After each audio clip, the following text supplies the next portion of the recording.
Hyper ఆదిగా మారాడు. ఆదికి hyper ఆదిగా మారిన దానికి డిఫరెన్స్ ఏంటి? హైపర్ ఆది లైఫ్లో ఉన్నదేంటి, ఆది లైఫ్లో లేనిది? ఆదిగా ఉన్నప్పుడు మా ఊరికి మా ఇంటి పక్కన వాళ్ళకి తెలుసు. హైపర్ ఆదిగా ఉన్నప్పుడు ఆల్మోస్ట్ తెలుగు వాళ్ళు ఎక్కడ ఉన్నా అందరికీ తెలుసు. సరే, ఈ ఫేమ్ పక్కన పెట్టేసాం. ఫేమ్ పక్కన పెట్టేసి మీ పర్సనల్గా చెప్పండి, మీ లైఫ్లో మారింది ఏంటి పర్సనల్గా అంటే అదేదో సాటిస్ఫాక్షన్ ఉందండి. జాబ్ చేసేటప్పుడు కానీ ఇటుకి నాకు అంత సాటిస్ఫాక్షన్ ఉండేది. ఇది కాదే మంది అనిపించేది ఎక్కడో, ఏది రోజు వెళ్ళి కూర్చోవడం. అదే ఇక్కడ ఎందుకో ఈ ఫీల్డ్లో ఎక్కువ సాటిస్ఫాక్షన్ ఉంటుందండి. మనం ఏదైనా ఒక వర్క్ చేస్తున్నప్పుడు ఇది బాగుంది అని కాంప్లిమెంట్స్ వస్తుంటాయి, బాగలేదని నెగిటివ్ కామెంట్స్ వస్తుంటాయి. డైరెక్ట్ అప్రోచ్ ఉంటుంది. అక్కడ బయట ఎక్కడైనా వర్క్ ఉంటే మన పైన 10 మంది ఉంటారు, వాళ్ళని రివ్యూ అట్లా ఉంటుంది. కానీ ఇక్కడ మొత్తం ఎందుకో ఫుల్ సాటిస్ఫాక్షన్ ఉంటుంది. అదే డిఫరెన్స్, అంతకు మించి ఏం లేదు. వర్క్ సాటిస్ఫాక్షన్ అంతే. సరే, ఒక స్టేజ్లో హైపర్ ఆదికి పెళ్ళి అయిపోయింది. హైపర్ ఆది ఎమ్మెల్యేగా జాయిన్ అవుతున్నాడు. ఓకే, ఇలాంటివన్నీ చాలా వచ్చినాయి. అంటే మనం ఇక్కడ జబర్దస్త్లో పాపులర్ అవ్వడం వల్ల బయట ఏదైనా చిన్నది జరిగినా కూడా దాన్ని ఒక రూమర్గా క్రియేట్ చేసి ఎందుకు అలా వచ్చేవి, చాలా ఎక్కువ వచ్చేవి. హైపర్ ఆదికి పెళ్ళి అయిపోయింది అనేది అది ఒక సినిమాలో సీన్. యాక్చువల్గా సినిమాలో ఒక అమ్మాయి నేను పెళ్లి చేసుకునే సీన్ అది. నెక్స్ట్ ఈ మేడ మీద అబ్బాయి కాకుండా ఇంకో సినిమా అది. ఆ సినిమాలో నేను ఆ అమ్మాయి పెళ్లి చేసుకునే సీన్, ఆ పోస్టర్ ఎవడో ఫేస్బుక్లో ఆ ఫోటో దిగి ఫేస్బుక్లో పెట్టేశాడు. హైపర్ ఆది చాటుగా ఒక అమ్మాయిని లేపుకొని వెళ్ళి ఒకటి క్రియేట్ చేశారు. 2 సామాజిక వర్గాల మధ్య గొడవలు ఏంటంటో పెట్టారు. వాళ్ళ పేరెంట్స్కి ఇలా పేరెంట్స్కి పడలేదు, ఒకసారిగా అమ్మాయిని లేపుకొని వెళ్ళి పెళ్లి చేసుకున్నాడు. ఇప్పుడు హైపర్ ఆది జీవితం ఎలా ఉండబోతుంది? అయ్యా ఎంత జరిగిందా? వాడెవడో నాకు ఫేస్బుక్లో అరే వాట్సాప్లో పెట్టి పెళ్ళి అయిపోయింది నాకు చెప్పలేదు, అరే నాకే చెప్పలేదు వాళ్ళు నేను అంటాం. ఇవన్నీ జరిగిపోయినాయి. ఇవన్నీ చివరికి అందుకే నేను దాన్ని కూడా ఒక కామెంట్ లాగా స్కిట్లో వేసేయటం జరిగింది అనమాట. ఒకడు అటు ఇటు తిరుగుతుంటాడు, మామ నాకు పెళ్ళి అవ్వట్లేదురా, ఎలా అని తిరుగుతుంటాడు. ఏం లేదురా, షూటింగ్లో పెళ్లి చేసుకుని యూట్యూబ్లో వాళ్ళకి వాళ్ళే చేసేస్తారు, అలా కూడా వద్దా అంటాడు. ఏం నాకు అవ్వలేదా అని ఈ టైప్లో దాన్ని కూడా ఒక సరదాగా సెటైరికల్గా వేసేసి కవర్ చేసుకోవాల్సి వచ్చింది అనమాట.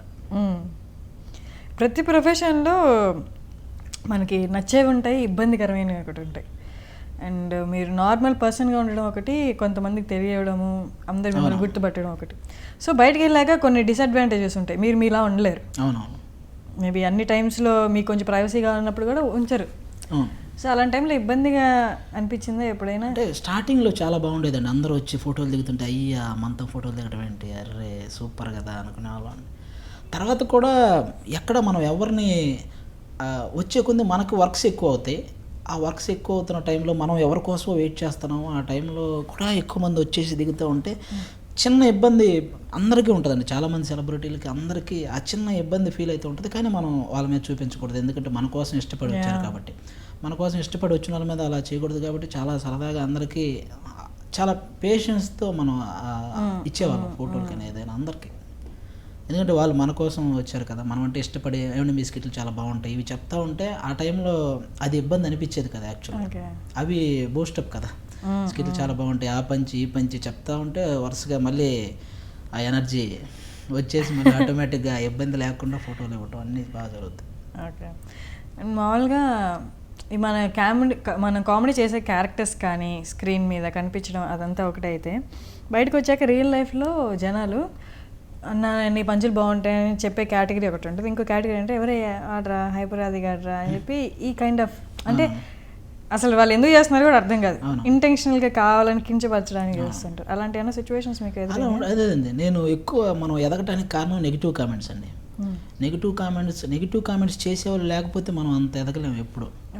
వాళ్ళ వల్ల వాళ్ళు ఏదైనా నెగిటివ్ కామెంట్ చేస్తే అవునా ఇది ఉందా మనలో, సరే తీసేద్దాం ఇది ఒకటి, పోనీ ఇలా అనుకుంటున్నారా, వాళ్ళు కూడా మన వైపు వచ్చేలాగా అలాంటివి చేద్దాం అనే చిన్న సెన్స్తోనే వెళ్తాం. కానీ వాళ్ళు మనం పెద్దగా అంటే వాళ్ళ ఒపీనియన్ మనం ఏం అనలేము. అందుకే అంటే మీకు ఏమైనా లైఫ్లో అలాంటి ఫేస్ చేశారా, కావాలని క్రిటిసిజం అంటే వాళ్ళతో మీకు ఏం పని ఉండకపోయినా? ఇప్పుడు నేను ఫస్ట్ జబర్దస్త్కి వచ్చినప్పుడు అంత చదువుకొని జబర్దస్త్కి వెళ్ళడం ఏంట్రా అది ఫస్ట్.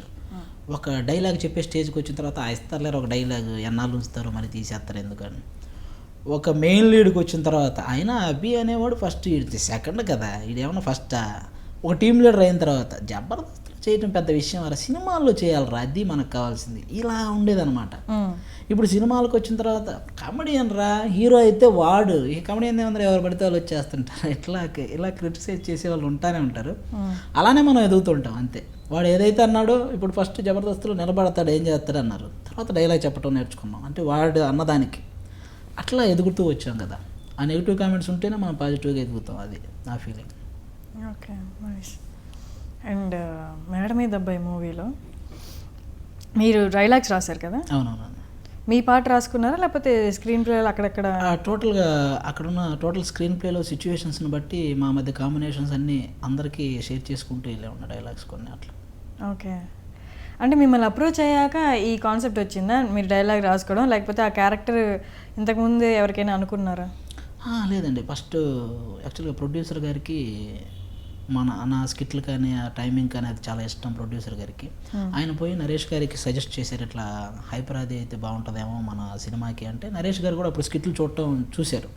అవునవును, టైమింగ్ చాలా బాగుంది, మనకు కూడా న్యాచురల్గా ఉంటుంది, మా కాంబినేషన్ కూడా కొత్తగా ఉంటుంది బయట అని చెప్పి అప్పుడు నరేష్ గారు సపోర్ట్ చేసి పిలిపిస్తే, నరేష్ గారికి అప్పుడు నేను రాస్తానని తెలియదు, మామూలుగా ఎవరో రాస్తుంటారు ఇతను స్కిట్లు చేస్తున్నాడేమో అనుకున్నారు నరేష్ గారు.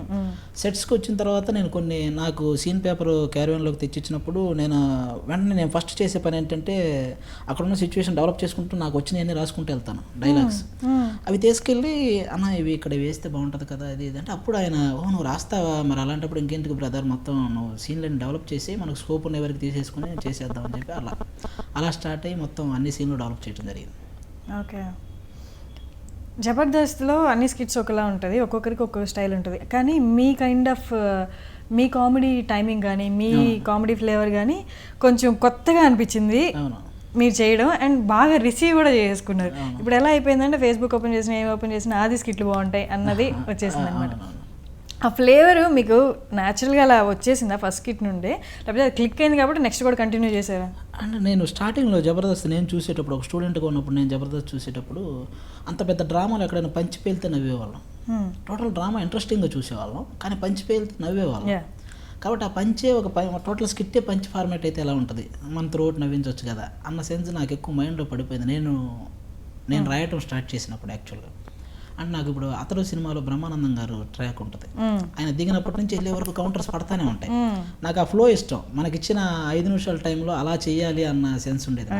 కాబట్టి ఈ స్కిట్లో కూడా నాకు ఇచ్చేది 10 నిమిషాల టైం. ఆ 10 నిమిషాలు నేను ఒక డ్రామా చూపించి వాళ్ళకి ఇంట్రెస్ట్ క్రియేట్ చేసి ఏం జరుగుతుంది ఇది అవసరం లేదు, ఆ ఉన్న 10 నిమిషాలు నవ్వించాలి అన్నది నా ప్రాసెస్. అందుకే ఫస్ట్ నేను టీమ్ లీడర్గా ఉన్నప్పుడు ఎలా అయితే స్క్రిప్ట్ రాసుకునేవాడినో ఇప్పటికీ కూడా నేను అదే టైం కేటాయించి స్క్రిప్ట్కి మాత్రం అలా టైం కేటాయించి రాసుకుంటాను, ఎందుకంటే అలాంటి ఫార్మాట్ ఎంచుకున్నాను నేను. ఓకే.